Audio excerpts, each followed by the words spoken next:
চমলকো।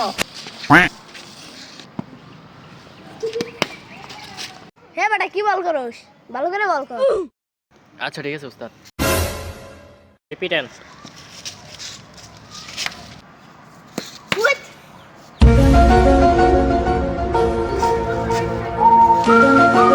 এই বেটা তুই পোলাপানের সাথে এ কি খেলতেছস? কেন কি হয়েছে ভাই? তোর বেটা খেলতেছস ভালো কথা, তো এই পোলাপানের সাথে কি খেলতেছস? তুই আমাকে ফোন দিবি না? ওরে পোলাওয়ান ভাই ভাই ভুল করিস না, ও বড় মাপের গ্যাংস্টার। কি ওর মতো পোলাপান গ্যাংস্টার? দাঁড়া, ওই না ভাই দাঁড়া। বারার পোলাপানের মায়ের রে বাপ। তো সাহস কত বড়। এ বেটা সাহসের কি আছে? পোলাপান তুই বড় মানুষের হাতে খেলবে রাইছস বেটা।